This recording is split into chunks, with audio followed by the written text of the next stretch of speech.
The fluorescent lights of St. Michael's ER hum their endless frequency, a sound that becomes part of your nervous system after 18 months. Megan O'Brien has stopped hearing it.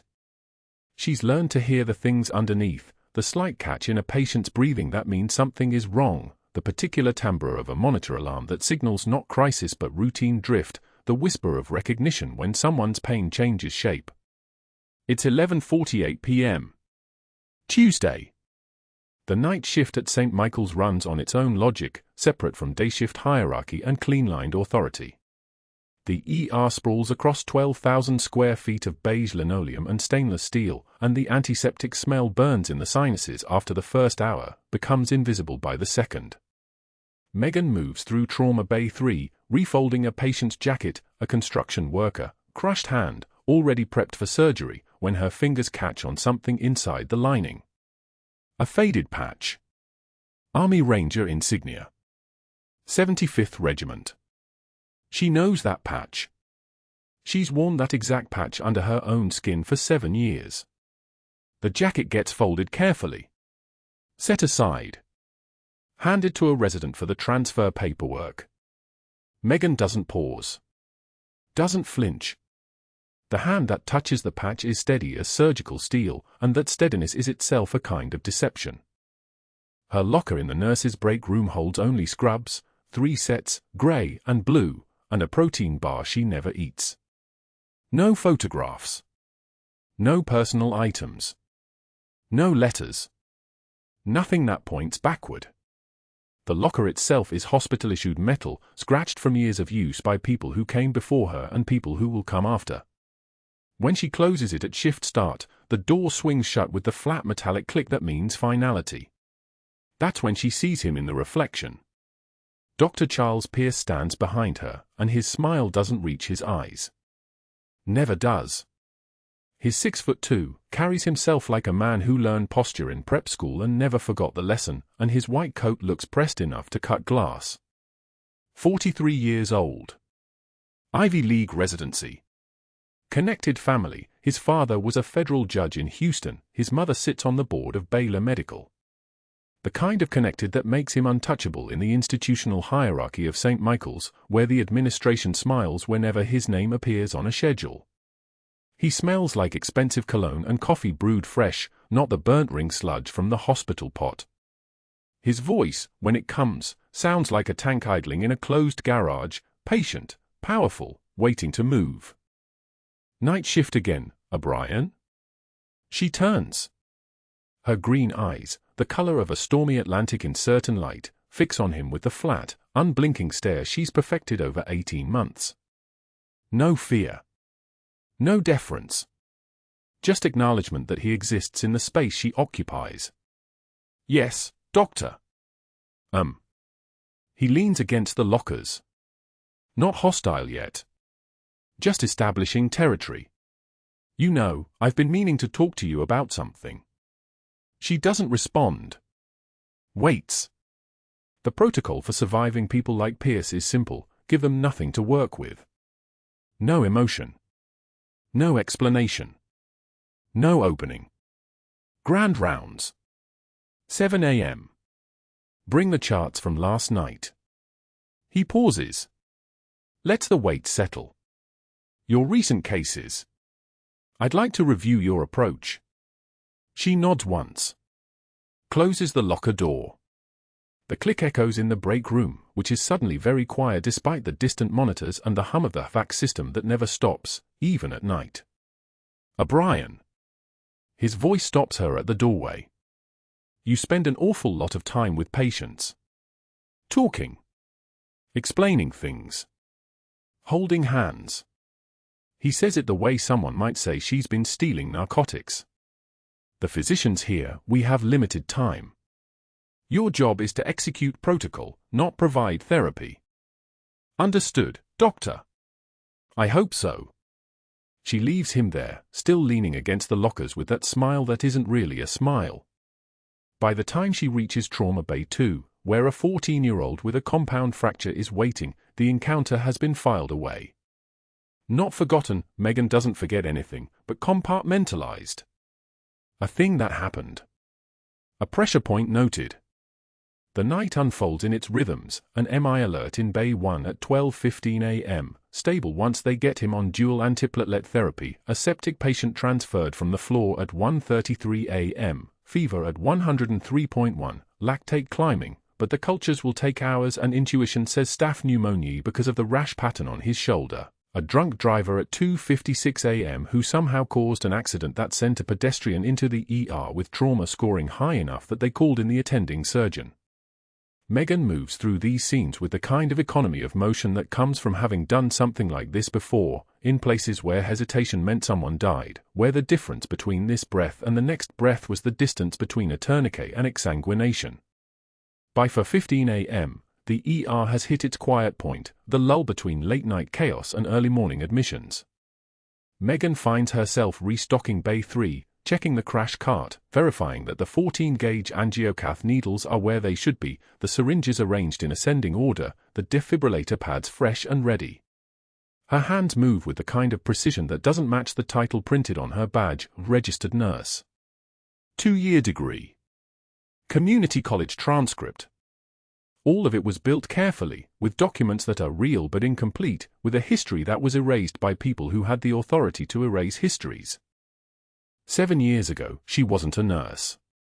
She was Captain Megan O'Brien, 75th Ranger Regiment, deployed to Forward Operating Base Shank in Loga Province, and then reassigned to a field hospital outside Tikrit for something that wasn't supposed to exist, an operation that never officially happened, a casualty rate high enough that it reached the Pentagon, and then reached someone high enough in the Pentagon that they decided the easier solution was to bury the entire operation, bury the casualty list, bury the after-action report, bury the fact that one particular captain had performed field amputations with a Leatherman tool while mortars hit 50 yards away, that she'd used combat tourniquets on 14 different people in 40 minutes, that her hands had the kind of steady that only comes from knowing you're running out of time and options in equal measure.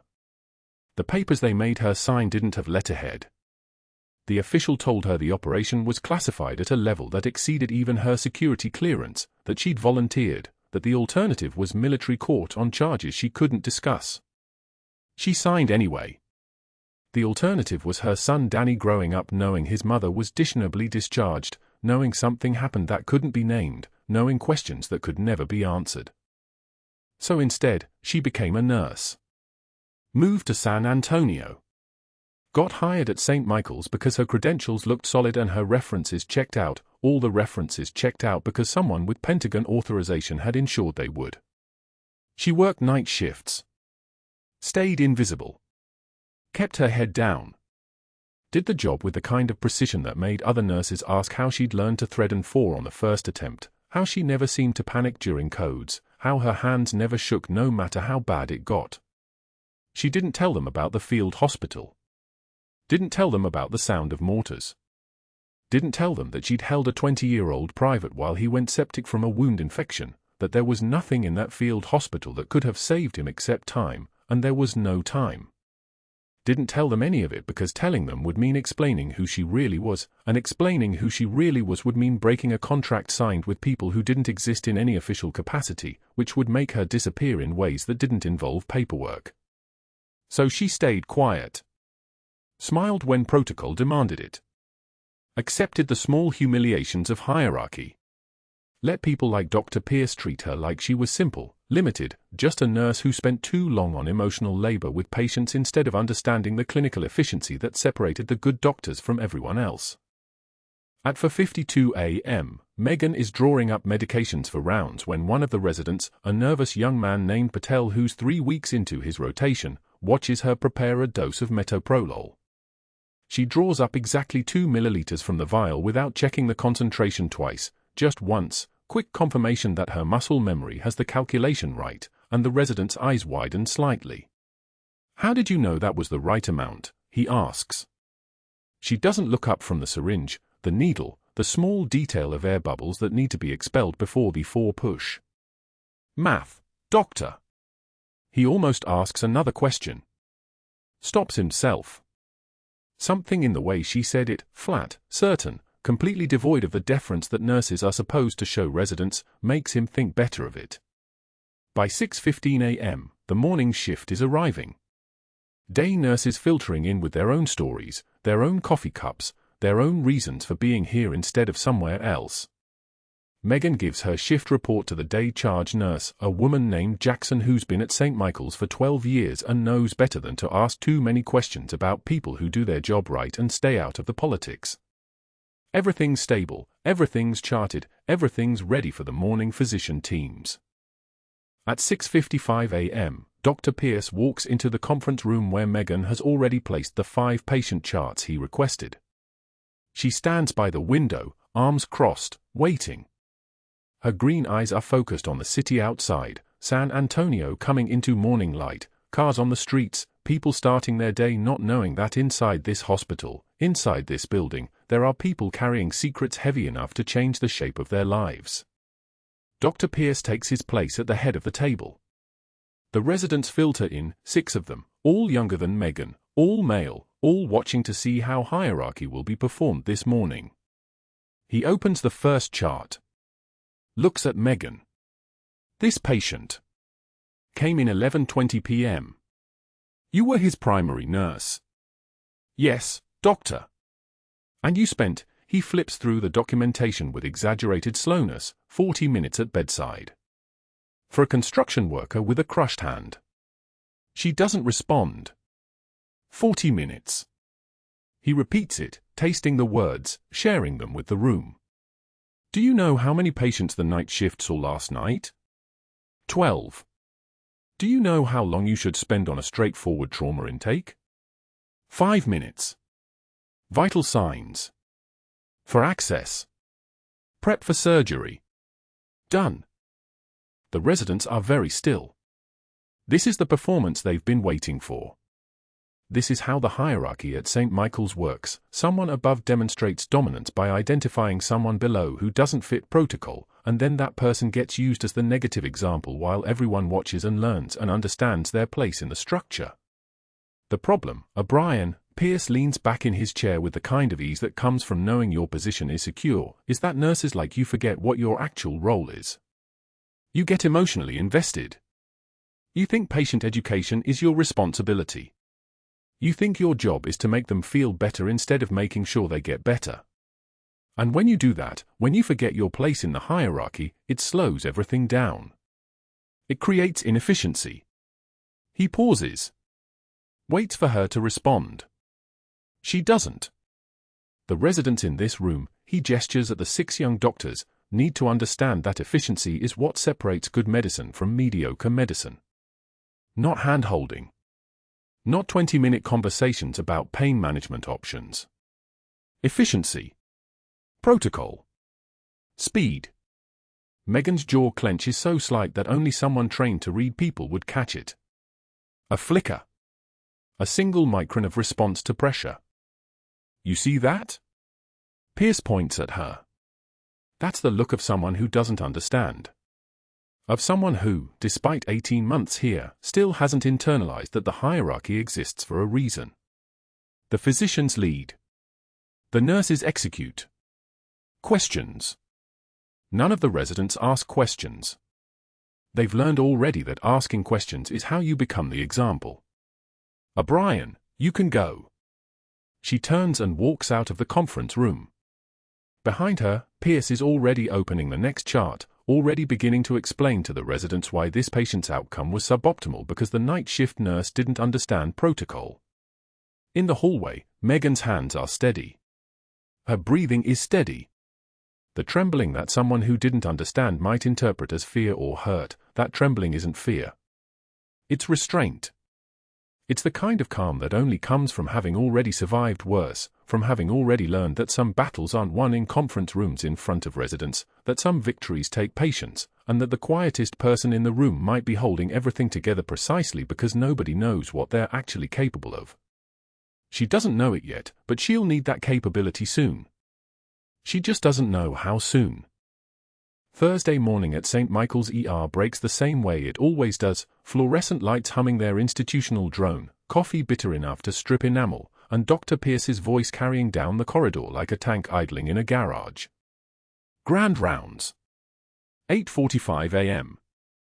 20 residents in white coats, for attending physicians, and Megan O'Brien standing at bed 12 with her arms crossed, waiting for the autopsy of her competence to begin. The elderly man in the bed, Mr. Garrison, 73, recovering from sepsis, is already upright and smiling when Pierce sweeps in with his entourage. But Pierce isn't looking at the patient. He's looking at Megan. His eyes have that particular glint they always do when he's found his target for the morning. "Gather close, everyone," Pierce says, gesturing with his tablet like a conductor before an orchestra. This case is textbook examples of both excellent diagnosis and something we need to discuss regarding professional boundaries. Megan feels the shift in the room's attention. The residents tense. One of the younger ones, a woman named Sarah, maybe 5 months into her rotation, actually glances at her with something like pity before looking away. "Nurse O'Brien was assigned to this patient last night," Pierce continues, his tone adopting that patronizing cadence he uses for teaching moments. 47 minutes. 47 minutes with one patient while 3 others required care on this unit. Does anyone want to guess what that tells us about her understanding of triage and resource allocation? Silence. Nobody speaks. The ventilator in the next bed wheezes its mechanical rhythm, filling the space where an answer should be. It tells us, Pierce says, answering his own question, that some people confuse hand-holding with healthcare. That some people believe emotional labor is equivalent to competent nursing. That some people forget that efficiency saves lives. Not excessive emotional investment. Not extended conversations about feelings. Efficiency. He looks directly at Megan now, and his smile is the smile of a man who believes he's untouchable. Some nurses confuse their role with that of a therapist. They spend time they don't have comforting patients when they should be managing vital signs and medication schedules. Do you see the problem here? Sarah is staring at her shoes. 2 residents actually shift uncomfortably, their weight transferring from one foot to the other. The attending physician, Dr. Morrison, a woman in her 50s with grey-streaked hair and a spine made of actual steel, watches the scene with an expression that suggests she's tasted something bitter. Megan's jaw doesn't clench. Her breathing doesn't change. Her green eyes remain fixed on Pierce's face, flat and unblinking as winter ice. 18 months of this. 18 months of calculated humiliation delivered in front of witnesses. 18 months of maintaining composure while a man with a medical degree and nothing else convinced himself he was superior. "Now, Mr. Garrison," Pierce says, turning to the patient with sudden brightness, "can you tell us what time Nurse O'Brien was in your room last night? How many times? What specifically she was doing for such an extended duration?" Mr. Garrison's face changes. The smile fades.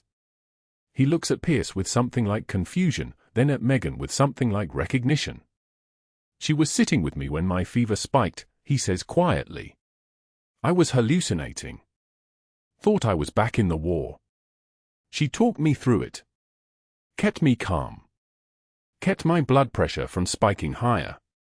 I remember because my daughter called after and I told her I'd had an angel watching over me." Pierce's expression flickers. Just for a moment. Just long enough for anyone paying attention to see that the narrative he was constructing has developed a structural flaw.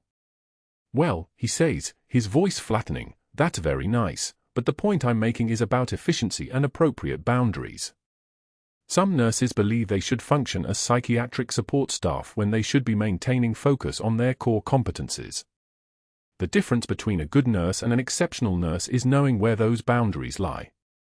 It's about remembering your place." He delivers that last phrase with particular precision. Remembering your place. As if Megan's place were something assigned at birth, something fixed and immutable, something that certain people with certain degrees got to define. Megan steps forward. One step. Then another. Until there are inches between her and Pierce, close enough that the residents actually lean back slightly. Her voice, when it comes, is quiet. It's low. It's the voice of someone who learned in a field hospital outside Tikrit that volume and violence are different things. "The difference between us, doctor, is that I actually remember what I learned." She turns on her heel and walks. Not slowly. Not defiantly.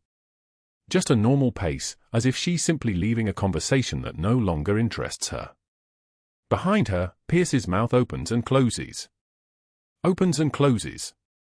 He sputters something about insubordination and propriety, but the words are indistinct, swallowed by the sound of Megan's shoes on the tile floor and the sudden, very clear absence of anyone backing him up. Two of the residents exchange glances. Sarah looks at Megan's retreating back with something like awe. Dr. Morrison's mouth tightens at the corners, and if Megan didn't know better, she'd think that was almost a smile.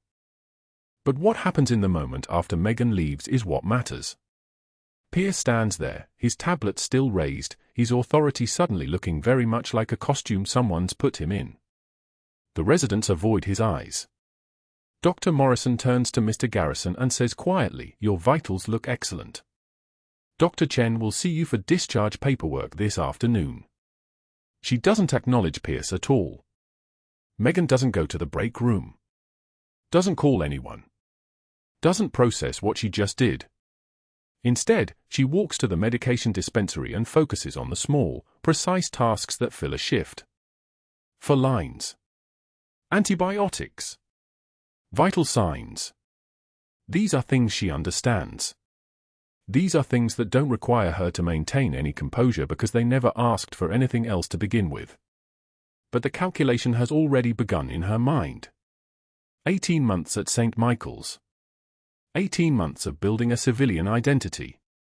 18 months of pretending that the Pentagon's redaction pen had actually made her disappear. And now, in the span of 3 seconds, she's reminded every person in that room that there's something underneath the scrubs that doesn't bow. That doesn't tremble.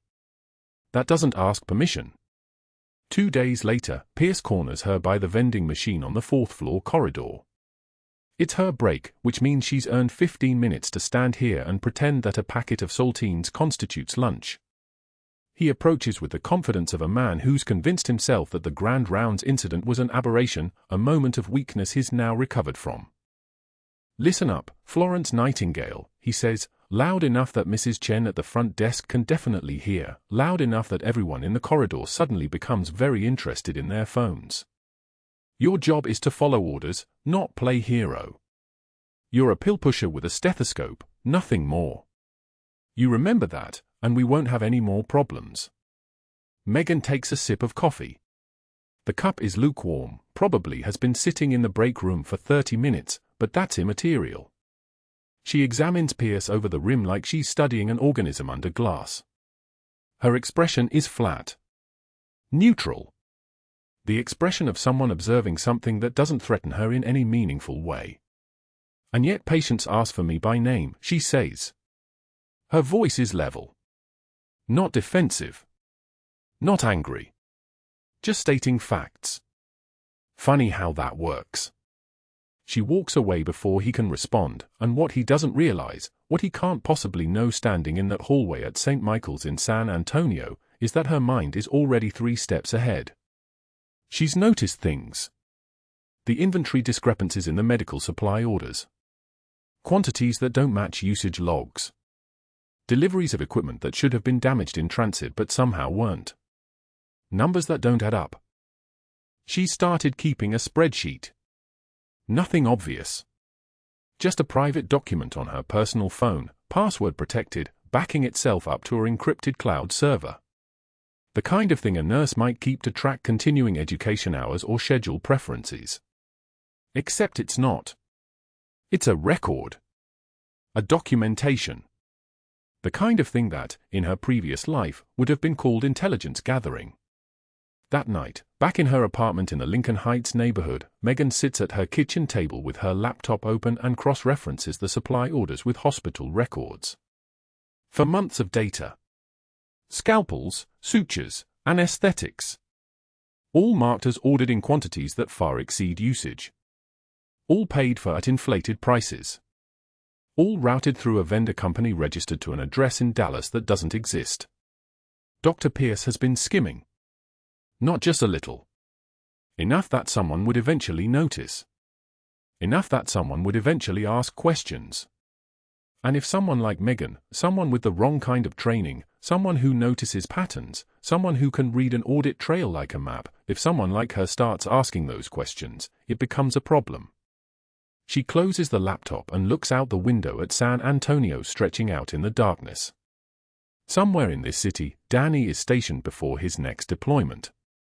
Somewhere in this city, a woman who used to be Captain Megan O'Brien is becoming just a nurse again. Becoming someone whose only weapon is her competence and whose only armor is her silence. But silence, she's learning, has its own kind of volume. And competence, like a perfectly still water, can be deeper than any storm.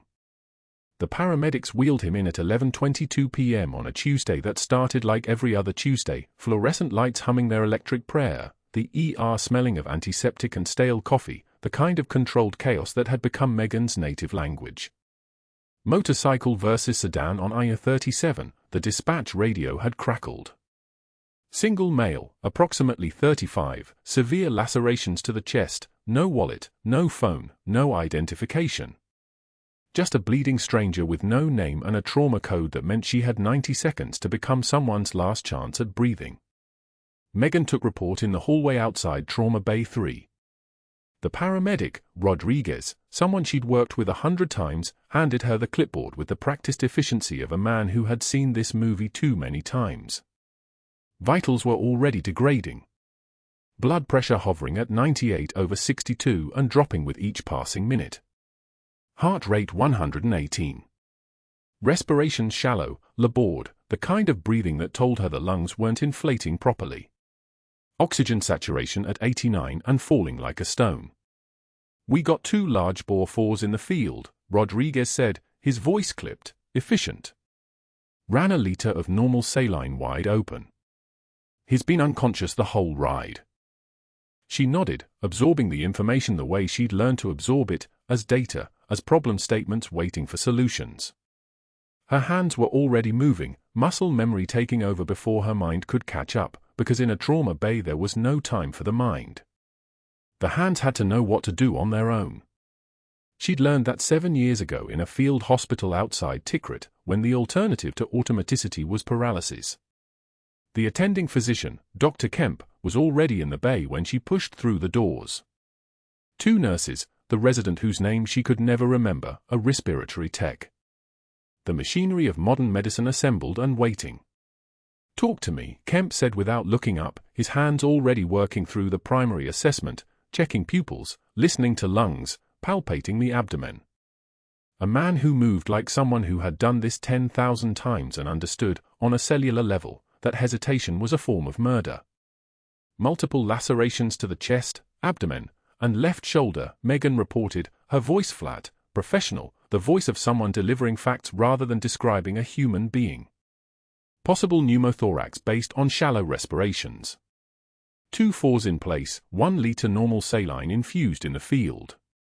She was already cutting away the shredded jacket as she spoke, peeling back layers of blood-soaked fabric, revealing skin that had been transformed into a topography of trauma. Burns along the ribs where he'd skidded across asphalt. Contusions blooming purple and black. Lacerations that gaped open like second mouths trying to speak. And then she saw it. The 75th Ranger Regiment insignia, tattooed across his left shoulder blade. The symbol Danny had shown her on a grainy video call 3 months ago, FaceTime connection cutting in and out, her son's voice excited and terrified in equal measure, his phone camera aimed at his own shoulder where the same ink was still healing, the edges still pink and angry. "Look, Mom. First day tattoo. Not supposed to do it, but everyone does. It means something. It means I'm one of them now." His words echoing in the chamber of her chest. She'd smiled for the camera, the way mothers smile when their children announce transformations that cannot be undone. Proud and hollow at the same time. Now, 7 inches from her fingers, that same symbol was attached to a stranger whose face she couldn't see, whose blood was mixing with hers on the blue paper gown, whose lungs were collapsing at approximately 2 milliliters per second. The resident was saying something. Kemp was asking for the ultrasound. The respiratory tech was preparing for intubation. The world was moving at real-time speed, which meant everything was happening too fast and too slow simultaneously, and Megan's hands did what they had always done in moments when her brain became a liability rather than an asset. They moved. They didn't shake. Shaking was a luxury she'd abandoned in a field hospital 7 years ago, in a climate that smelled like diesel exhaust and human waste, where pain was information and information was the only currency that mattered. She started the first fur in his right antecubital fossa, the large vein at the bend of the elbow, with the kind of precision that came from doing something 300 times a year for 18 years. The needle slid under the skin with barely any resistance. A flash of dark blood. The catheter threaded home.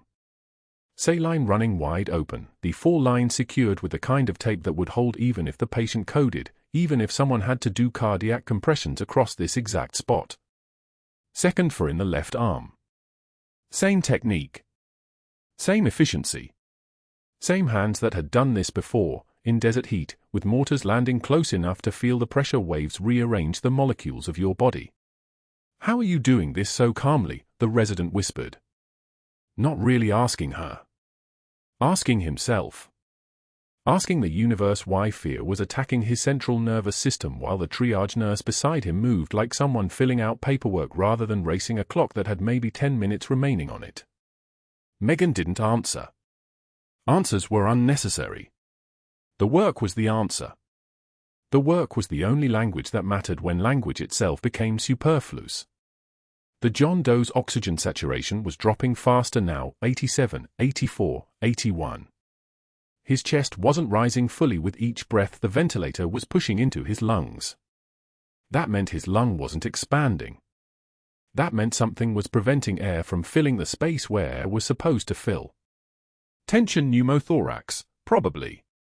Air trapped in the pleural space, each breath pushing more air in with nowhere to go, collapsing the lung, pushing the mediastinum toward the opposite side of the chest, compromising the heart's ability to fill. Elementary physics applied to biology. Simple enough to understand. Impossible to survive without intervention. Kemp's hands were still moving. Still assessing. Still gathering the information that would guide decisions made in the next 60 seconds. But even Kemp, 11 years into his career, with 3 board certifications and a reputation that preceded him through the hospital like a wake behind a boat, even Kemp looked uncertain. The way you look when the problem in front of you is running faster than the solutions you're trained to provide. But the resident had frozen. Just completely locked. His hands hovering over the crash cart like he was asking permission from the universe to touch anything, to do anything, to participate in his own professional existence. Megan moved past him to the supply shelf. 14-gauge angiocath needle, not a small needle, something thick and purposeful, designed to shove through human anatomy and stay there. Her fingers found it by touch. Years of repetition. Thousands of hours of practice drilling into muscle memory the exact location of every needle gauge, every medication, every piece of equipment that lived in this bay. Tension pneumothorax, she said. Not a question. Not a diagnosis she was offering. A statement of fact. Second intercostal space, midclavicular line. Kemp's head came up. For a moment, just a moment, something flickered across his face. Recognition, maybe. Or surprise that the triage nurse was talking anatomy with the precision of someone who had seen this exact problem before and knew exactly what to do about it. Megan was already there, her free hand counting ribs with tactile precision. 1 rib. 2 rib. The space between them like a map she'd memorized long ago. The needle came up like a weapon, which it was, technically, a tool designed to puncture, to penetrate, to violate the boundary of human flesh in service of saving human flesh. She felt the resistance, the give, the moment when the needle slid through skin and into the thin space between ribs where air was supposed to be trapped. The hiss. Air escaping. Pressure releasing. The sound of a balloon deflating in a silent room. That specific sound that meant you'd gotten it right, that meant the physics were correcting themselves, that meant the human body's chemistry had room to breathe again. O2 sat climbing. 74, 78. 82, 88. Stable. his blood pressure coming back up like a child learning to swim again, gasping for air that was finally available. Nobody moved. Nobody spoke. The room had become the kind of quiet that comes after transformation, the kind of silence that indicates something fundamental has shifted. Kemp was staring at her. Actually staring. The way you stare at someone who has just performed an act that exists outside the boundary of what you expected to witness in this particular room on this particular Tuesday. "Where did you learn that?" he asked. The question hanging in the air like smoke. "Nursing school," Megan said. Her voice absolutely flat. Absolutely empty of the truth. Her hands already moving to the next problem, already starting the dopamine drip, already adjusting the ventilator settings, already doing the work that came next because the work was never finished, it just transformed from one emergency into another emergency wearing a slightly different mask. Kemp stepped back. Just a step. Just enough space for his brain to process that something about the woman working at the head of this trauma bed didn't align with the title on her badge. But there was no time to think about it. There was the medication to push, the monitor to read, the machines to adjust, the steady decline of vitals that needed reversing. At 12:02 a.m., Dr. Pierce appeared in the doorway. He didn't come in. Just stood there, his mouth moving slightly, his eyes taking in the scene, Megan at the head of the bed, her hands moving with mechanical precision, the attending physician standing back as if he'd already made the decision to trust her, the John Doe's numbers climbing on the monitors like a stock market recovering from a crash. Pierce's jaw tightened. The muscle there contracted visibly. Megan didn't look at him, didn't acknowledge his presence, didn't do anything except continue the work, because that was the other thing she'd learned in the field hospital in Tikrit. Attention was currency, and she wasn't going to waste it on something that had nothing to do with keeping this stranger alive. He pulled Kemp into the hallway. Megan couldn't hear the words, but she didn't need to. She could read Pierce's body language like a map. The arms crossing. The head shaking. The phone coming out of his pocket. The call lasting exactly 90 seconds. The two glances back through the window, eyes finding her even though she wasn't looking, and that was when she understood. He'd seen something he couldn't unsee. He'd recognized that the woman in the scrubs was someone other than the person he'd been systematically dismantling for 18 months. And recognition, in someone like Dr. Pierce, was a threat that required immediate elimination. The room went dead silent. 12:15 a.m. Major Cortez's oxygen saturation began its death spiral on the monitor, 94, 88, 74, and the resident, a fourth year named Harrison, froze exactly the way they all do when the mathematics of dying becomes real. His hands hung useless at his sides. His mouth opened. Nothing came out. The attending physician stepped back from the bed, hands raised like he was surrendering to the moment. Nobody moved. Nobody breathed. The ventilator wheezed its mechanical rhythm, indifferent to the fact that air was trapped in the Major's pleural space, collapsing his lung like a fist closing around tissue paper. Megan didn't think. Thinking was a luxury for people who had time.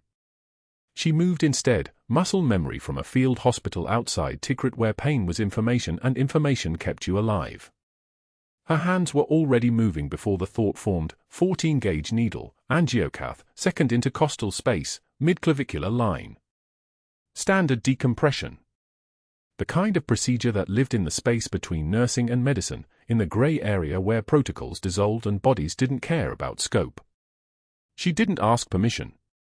Permission was a delay tactic, and the Major's blood pressure was dropping like a stone thrown into a well, 120/70, 110/60, 95/40. The needle went in. The hiss of air escaping sounded like the world exhaling. O2 climbing.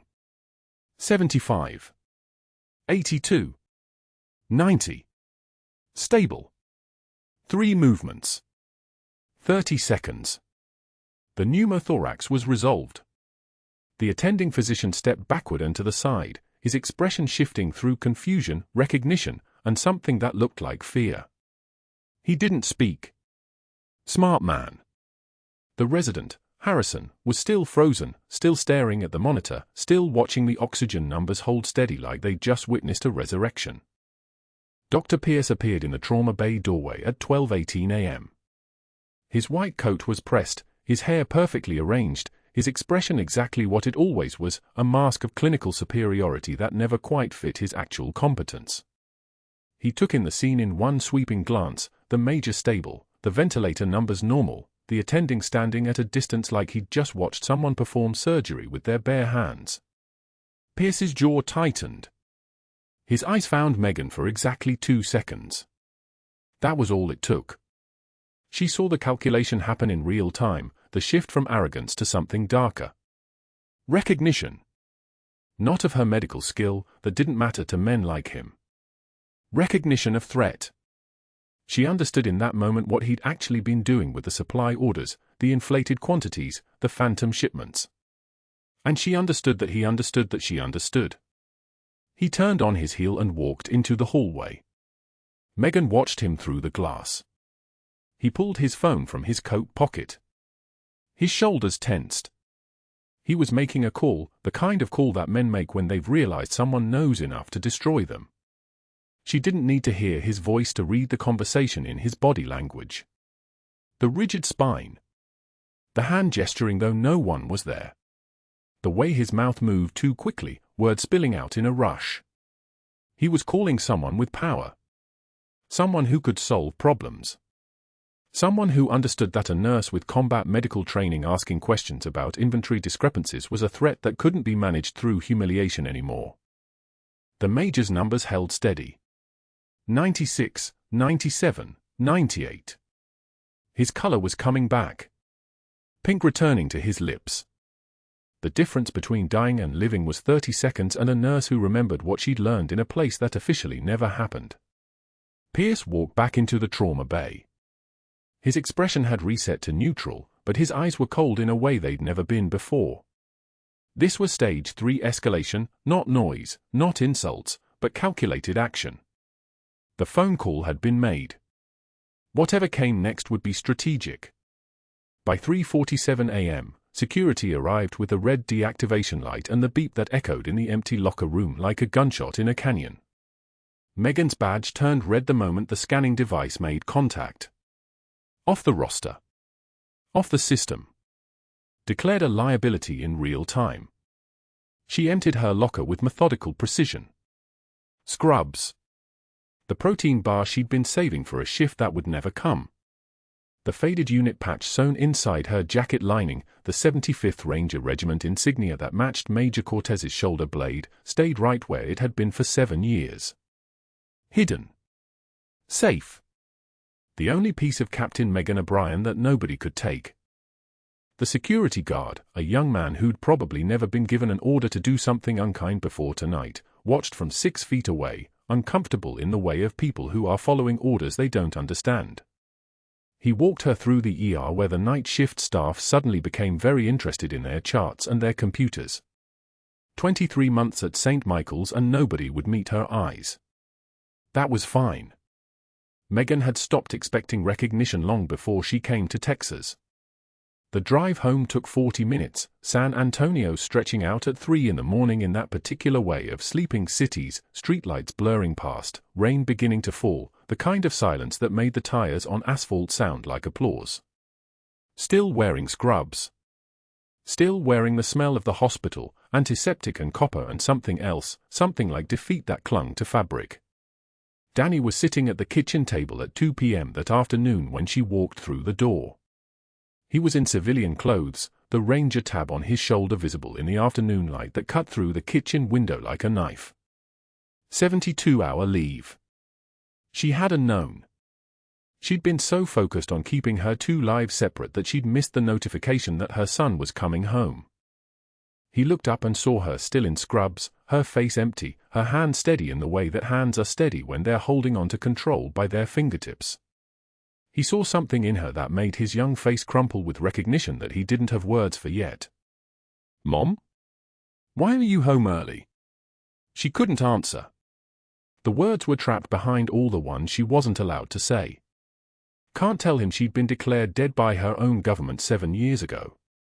Can't tell him that his battalion commander, the officer whose tattoo she'd recognized, whose chest she'd decompressed, whose life she'd saved with skills she was never supposed to have, was now fighting for consciousness in an ICU she couldn't access. Can't tell him that Dr. Pierce had just made a phone call about inventory discrepancies and suddenly the hospital wanted her signature on documents about scope creep and practicing medicine without a license. Just a scheduling thing, honey, she whispered. The lie tasted like copper. Like blood in a field hospital. Like everything she'd given up to keep her son safe from the woman she actually was. Danny sat down across from her.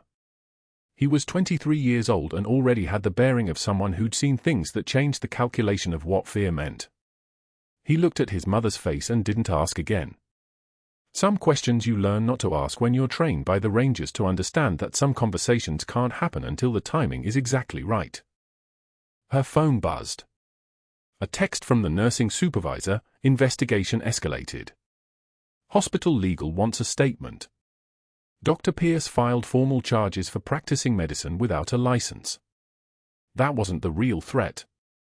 That was the visible threat, the one designed to make her scramble and explain and try to justify skills that shouldn't exist in a person who was just supposed to be a nurse. The real threat was invisible. It was a phone call made at 3 in the morning. It was institutional power backing up against institutional knowledge. It was the fact that she'd revealed herself on a trauma bay floor and the only person who could corroborate her story was lying in an ICU bed with his chest still healing from her needlework. The lowest point wasn't the deactivated badge. It wasn't the investigation. It wasn't even the fact that she'd broken protocol in ways that would have ended any normal career.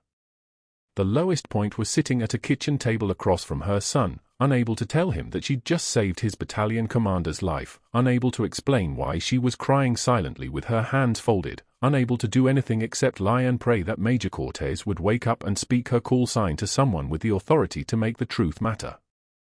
But that wasn't the worst part. The worst part was waiting, 3 days of waiting, while Dr. Pierce made sure that she had absolutely no access to the ICU, no way to confirm that the Major had survived, no mechanism to prove that she'd done anything at all. 3 days. 72 hours. And then the phone rang. The badge reader beeped 3 times. Red light. Access denied. Megan stood in the locker room at 3:47 in the morning, her ID card held out in front of her like she was offering something that no longer belonged to her. The fluorescent lights hummed their thin electric song above her head. The room smelled like bleach and the ghost of 1,000 shifts, sweat, antiseptic, the copper undertone of blood that never quite washed out of the grout. She pressed the badge against the reader again. Same 3 beeps. Same red light. Same denial. She didn't flinch. Her locker stood open. The nameplate, O'Brien, M. was already being unscrewed by a security guard in a grey uniform, a kid who couldn't have been more than 24, his jaw clenched with the discomfort of someone following orders he didn't understand. 2 other guards stood near the exit, their presence casual but deliberate. They weren't there to help her gather her things. Megan pulled her jacket from the hook. Her stethoscope. A half-empty container of coffee from yesterday that had gone cold and wrong-smelling. Her trauma shears, the ones with the military call sign etched into the handle, Valkyrie, engraved in letters so small that no one at St. Michael's would ever see them unless they were looking for them, and no one at St. Michael's was looking. She placed them in her bag without ceremony. Her hands moved the way they had learned to move in a field hospital outside Tikrit, steady as surgical steel, emotionless as machinery. Through the locker room window, she could see Dr. Pierce standing in his office across the hallway, his arms folded across his chest, watching the security guards empty her locker like they were excavating a crime scene. His expression was composed, almost satisfied, the look of a man who had made a phone call and watched his problem walk toward its own destruction. He had moved fast. By the time Megan's shift ended at 7 in the morning, the whispers had already started, something about scope creep, about procedures beyond her authorization, about a formal complaint filed with hospital administration. By 8 a.m., her badge had been deactivated. By 9 a.m., her name had been pulled from the schedule. By noon, the investigation was official. Megan zipped her bag. The security guard finished unscrewing her nameplate and moved on to the next locker, not hers, just the one next to where she'd hung her life for 18 months. She walked past him without looking at his face, past the other guards, toward the exit. Her scrub still smelled like the betadine, hand soap, the faint metallic tang of plasma and adrenaline. She hadn't changed. Hadn't showered. Hadn't done anything except stand in that locker room for 7 minutes, processing the fact that her badge no longer worked, her shifts had been cancelled, her access had been revoked, and somewhere in the hallway outside, Dr. Pierce was watching her removal the way a snake watches a mouse finally stop moving. She didn't look at his office window as she left. The parking lot was empty in the pre-dawn dark. The rain had stopped sometime during her last shift, but the asphalt still gleamed like wet bone, reflecting the sodium vapor lights in streaks of sickly orange. Her car sat in its usual spot, the bumper sticker from Danny's basic training still visible on the back window, a small flag, a small reminder that somewhere out there, her son was serving in a unit whose commander had come to her with a knife wound that shouldn't have been survivable. She had saved him. And now she couldn't remember if that was worth what was happening now. The kitchen table. That was where Danny found her that afternoon, 14 hours later. She was still wearing her scrubs, the same ones from her last shift, now dried and stiff in places, because she had driven home and walked inside and sat down at the table and hadn't moved since. Her hands were folded in front of her, the fingers spread slightly, the way they rested when she wasn't using them as tools. Her eyes were fixed on a point on the wall that wasn't actually a point, just a spot where the paint had faded a shade lighter than the rest, a watermark from a leak that Danny had fixed 2 years ago when he was home on leave. She was crying. Not the loud kind, not the shaking kind, just the thin, silent kind, the kind that happened behind dry eyes and kept everything inside where it belonged. A tear tracked down her left cheek and she didn't wipe it away. "Mom." Danny stood in the kitchen doorway, his Ranger PT uniform still damp from morning PT, his tactical boots leaving smudged prints on the linoleum she'd cleaned that morning, had it been this morning, his face shifting from confused to something much darker when he understood that his mother was broken in a way that had nothing to do with the body. "You're home early. What happened? Are you sick?" She couldn't tell him. The words existed somewhere in her chest, formed and ready, but they couldn't cross her lips because if she said them aloud, they would become real in a way that her silence had kept suspended. She couldn't tell him that an investigation was pending, that her scope of practice had exceeded her authorization, that a needle decompression, a procedure that had saved a man's life, that had probably saved the man whose commander watched his unit, whose regulations shaped Danny's world, had been deemed an illegal act because it came from hands that wore scrubs instead of a uniform. She couldn't tell him that she'd been declared dead once before, that there was a box in the closet in her bedroom containing captain's bars and dog tags and a deployment certificate that didn't exist, that her entire identity was buried under layers of non-disclosure agreements and Pentagon paperwork that she wasn't supposed to have kept, that she'd broken every rule about operational security just by opening that box once a year to remind herself that the person she used to be was real.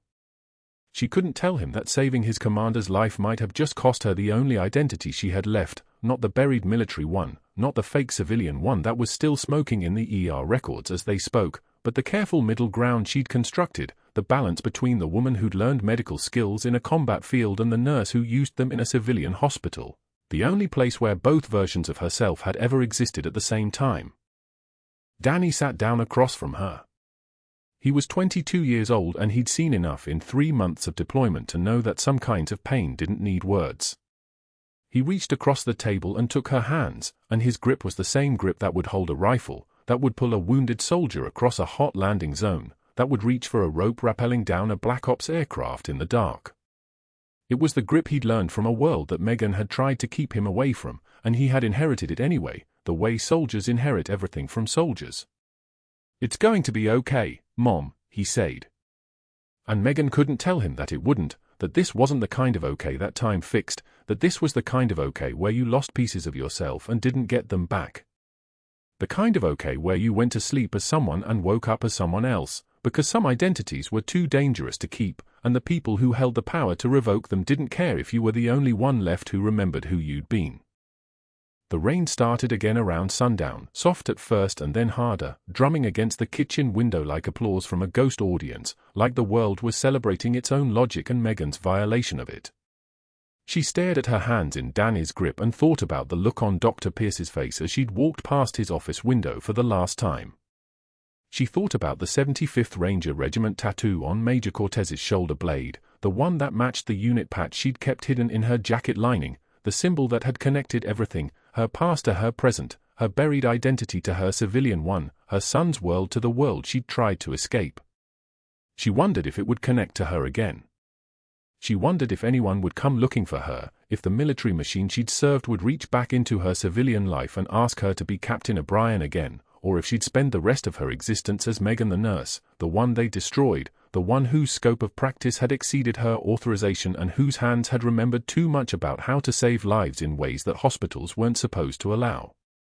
Danny held her hands in the kitchen while the rain fell, and neither of them spoke, because there was nothing left to say except the question that neither of them would ask until later, when the phone rang, when the world finally remembered who she was and came to collect. Like and subscribe if you believe nurses deserve more respect. And tell me honestly, what would you have done in her shoes? I'm pinning the best answer.